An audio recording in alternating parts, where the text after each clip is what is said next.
साथियों, हम चैप्टर 178 से गुरु के बारे में बात कर रहे हैं और उम्मीद करते हैं कि आपको बात समझ में आ रही होगी। यहाँ तक हमने वृक लगन से लेकर कन्या लगन तक सप्तम भाव स्थित गुरु के बारे में बात की है और आइए आज बात करते हैं तुला लगन में सप्तम भाव में गुरु स्थित हों तो उनके क्या परिणाम मिलते हैं। आप जानते हैं कि तुला लगन में गुरु तृतीयेश हो जाते हैं और तृतीयेश को किसी भी शास्त्रकार ने शुभ फल प्रदाता नहीं माना है, यानी तृतीयेश कुछ ना कुछ अशुभ फल ही देता है।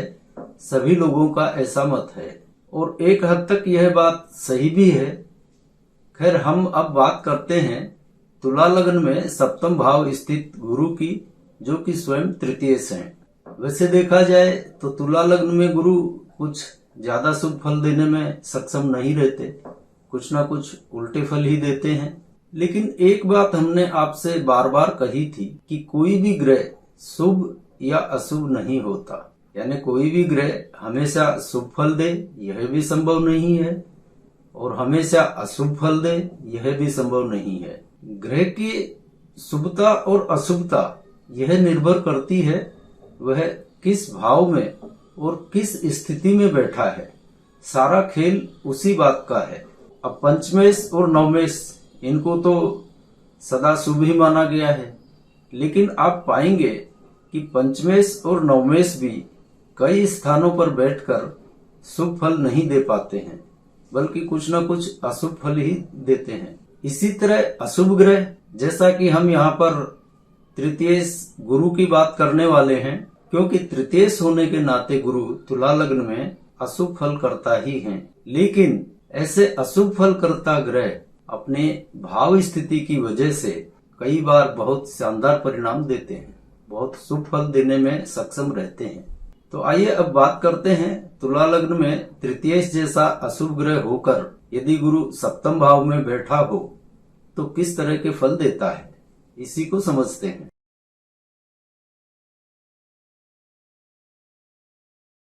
इस तुला लग्न की कुंडली में सप्तम भाव में गुरु मेष राशि में बैठे हैं। अब हम इसी पर बात करते हैं। अब यहाँ पर देखिए, गुरु यहाँ पर तृतीयेश है, धनु राशि तीसरे भाव में है, तो यह तीसरा भाव तो एक्टिव होगा ही।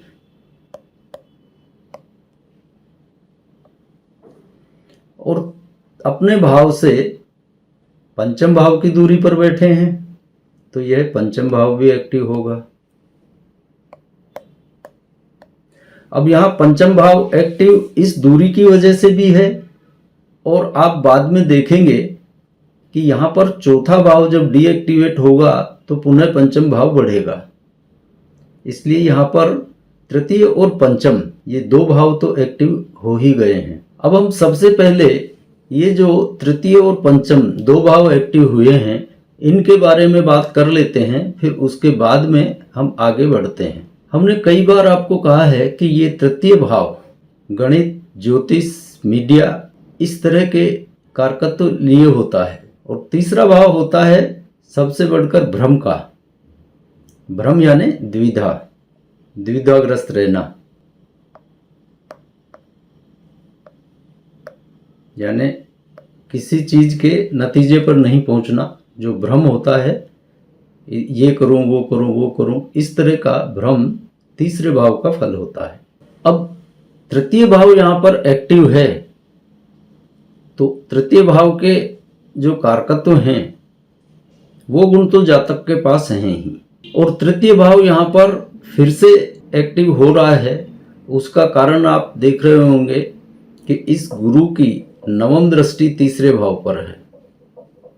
नवम दृष्टि तीसरे भाव पर है, तो ये तीसरा भाव बहुत प्रबल है। अब इस तीसरे भाव से जो दूरी पंचम भाव की है, सारा कमाल यहाँ पर इसी पंचम भाव का है, यानी इसकी दूरी अपने भाव से पंचम की है और पंचम यूं भी चतुर्थ डीएक्टिवेट होकर फिर बढ़ेगा। तो यहाँ पर तृतीय और पंचम इन दो के संयोजन से क्या होगा, तो इस जातक के पास पंचम की वजह से अंतर्ज्ञान होता है, आत्मा का प्रकाश इसके पास होता है, तो यह तृतीय रूपी जो भ्रम है वह उस प्रकाश में समाप्त हो जाता है। उस प्रकाश की वजह से इसकी सारी शंकाओं का निर्मूलन यह गुरु कर देता है। मान लीजिए यह जातक यदि ज्योतिषी हो तो इसके पास में अंतर्ज्ञान अवश्य होता है, और इसी की वजह से ज्योतिष के क्षेत्र में यह बहुत नाम कमाता है और लोगों को सही सलाह भी देता है, यानी एक अंतर्ज्ञान प्राप्त ज्योतिषी सिद्ध होता है। और इसी पंचम की वजह से इस जातक में कोई छल कपट इस तरह की बातें नहीं होती। भले ये ज्योतिषी हो या अन्य किसी प्रोफेशन में हो, इसमें छल कपट नहीं होता, बल्कि यह एक भद्रजन होता है। जो भी बात कहनी हो वह सत्यतापूर्वक कहता है और लोगों को सही सलाह देता है, उलझाता नहीं है, गोल गोल नहीं घुमाता है। तो यहाँ तक हमने तृतीय और पंचम के बारे में बात कर ली है। अब देखिए, इस गुरु की उच्च राशि है दसम भाव में कर्क, तो यह दसम भाव भी एक्टिव होगा।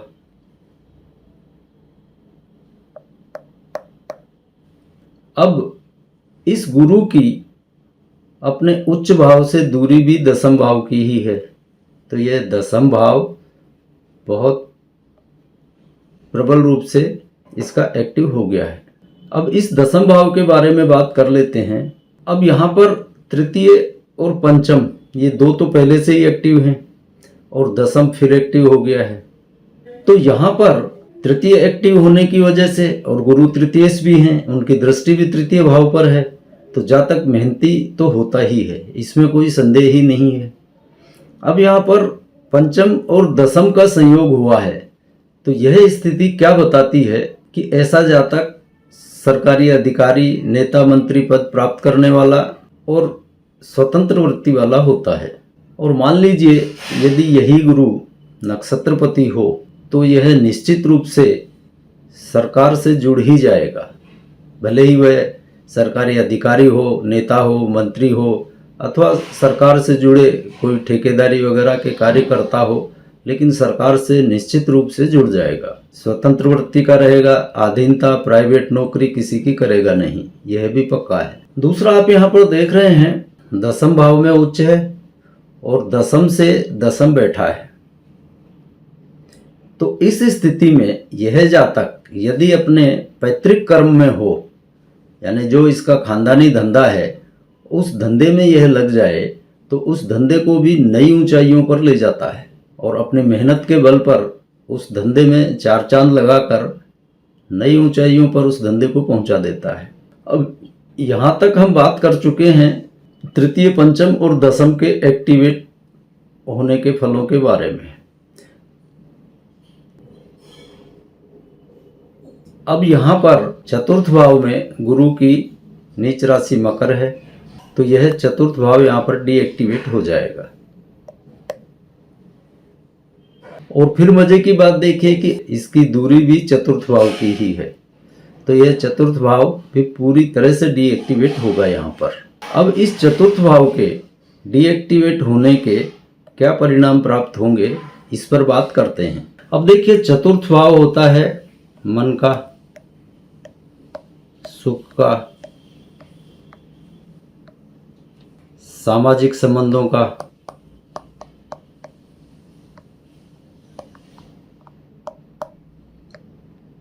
माता मित्रों, ऐसे बहुत से कुछ।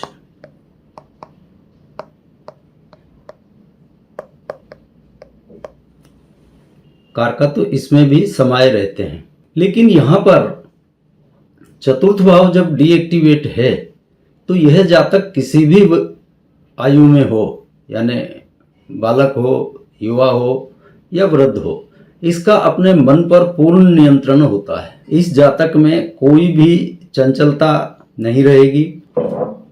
अब मान लीजिए यह जातक युवावस्था में भी हो और स्कूल कॉलेज में कहीं पढ़ रहा हो, तो भी यह इधर उधर विपरीत लिंगियों के चक्कर में नहीं घूमेगा, उनमें अपना टाइम खराब नहीं करेगा, बल्कि यह पंचम अपनी बुद्धि से ही काम लेगा। मन पे इसका नियंत्रण पूरी तरह से यह गुरु करवा देता है और यह एक अच्छी स्थिति बन जाती है। और यूँ भी सभी शास्त्र यही शिक्षा देते हैं कि मन पर नियंत्रण करो, मन पर नियंत्रण करो, और सारे योग, हठ योग ये करवाए ही इसलिए जाते हैं कि मन पर नियंत्रण रहे। और यहाँ पर तो गुरु स्वयं ही जातक को ऐसी स्थितियां उपलब्ध करवा देता है कि वह अपने मन पर पूर्ण नियंत्रण कर पाता है। तो यह एक अच्छी स्थिति बन जाती है। अब यहाँ पर चतुर्थ के डीएक्टिवेट होने से जातक के सामाजिक संबंधों में कमजोरी अवश्य आती है। उसके सामाजिक संबंध इतने ज़्यादा नहीं होते, या सामाजिक दायरा उसका बहुत बड़ा हुआ नहीं रहता है, क्योंकि वह अपने काम में, अपने कर्म में मशगूल रहता है। लेकिन एक बात और है कि इस जातक को सामाजिक संबंधों की कमी के होते हुए भी कोई बुरा कहने वाला नहीं मिलेगा। आप किसी से भी इसके बारे में बात करेंगे तो सब इसकी बड़ाई करते हुए ही मिलेंगे, कोई इसको बुरा कहने वाला नहीं मिलेगा। और इसका कारण यही है कि इस जातक के पास अंतर्ज्ञान होता है और स्वयं यह भद्र प्रकृति का शरीफ आदमी होता है। इसलिए यह किसी को भी गलत सलाह नहीं देता है, और जिसको भी सलाह देता है उसको उचित सलाह देता है, जो उसको काम भी करती है। इसीलिए लोग अक्सर आपको इसकी बड़ाई करते हुए ही मिलेंगे, इसको भला बुरा कहने वाला कोई नहीं मिलेगा। अब यहाँ तक हमने बात कर ली है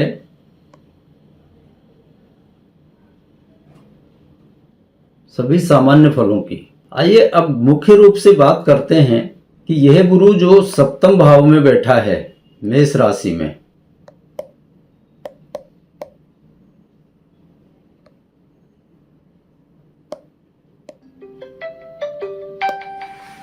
आइए अब बात करते हैं सूत्र की, जिसमें गुरु सप्तम भाव में बैठे हैं। सप्तम भाव के माध्यम से, यानी सप्तम भाव जब एक्टिव होगा तब गुरु यहाँ पर मेष राशि में है तो लग्न को डीएक्टिवेट कर देंगे, और जब लग्न डीएक्टिवेट होगा तो द्वितीय भाव एक्टिव हो जाएगा।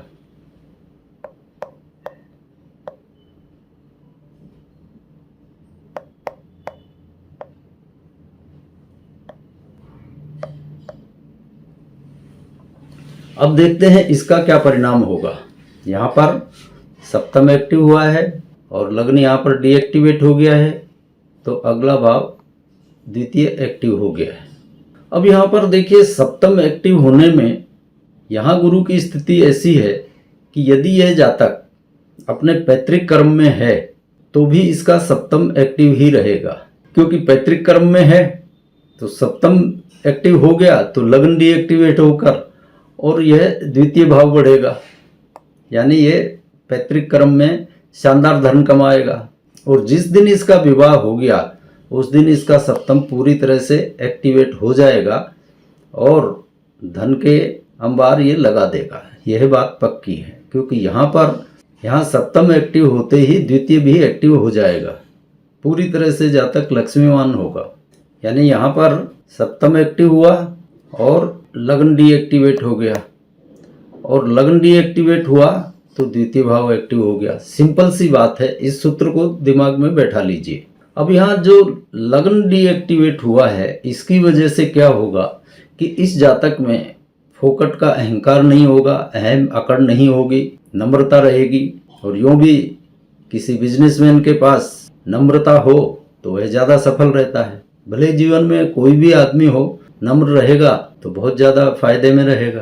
तो लग्न के डीएक्टिवेट होने की वजह से यहाँ पर जातक में अहम और अकड़ खत्म होती है, और द्वितीय भाव एक्टिव हुआ है तो यह धन के मामले में बहुत सर्वश्रेष्ठ स्थिति बना देगा। यानी घर, परिवार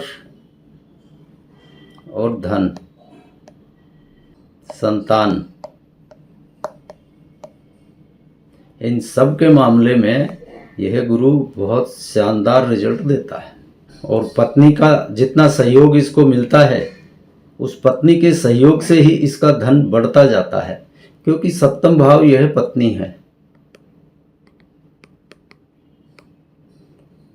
क्योंकि यह सप्तम भाव पत्नी का है, और जैसे ही पत्नी आई, पत्नी का आगमन होता है तो यह द्वितीय भाव यहाँ पर एक्टिव होता है। यहाँ पत्नी आना यानी साक्षात लक्ष्मी आना इसी को कहते हैं।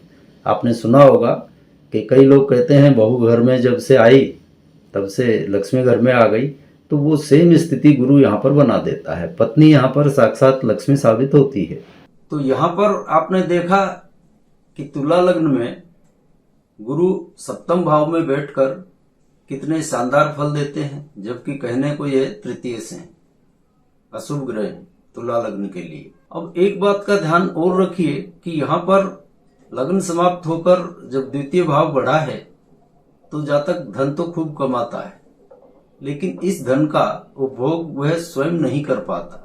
यानी उस धन के मजे वह नहीं लेता, बल्कि उस धन के मजे उसके घर परिवार कुटुंब के लोग लेते हैं। यानी उसके परिजन धन का भरपूर सुख उठाते हैं, लेकिन ये स्वयं नहीं उठा पाता।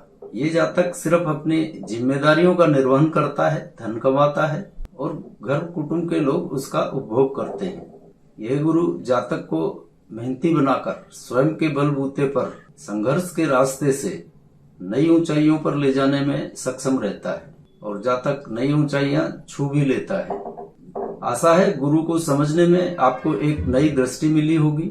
जो रटी रटाई थ्योरीज हैं उनसे इतर प्रैक्टिकल रूप से आप गुरु को समझ पा रहे होंगे, ऐसी उम्मीद है। अब सब्सक्रिप्शन, लाइक, शेयर और कमेंट की अपील के साथ आज के चैप्टर को यहीं विराम देते हैं और अगली बार आपसे मिलते हैं इससे आगे की बात के लिए। तब तक के लिए जय जय सिया राम।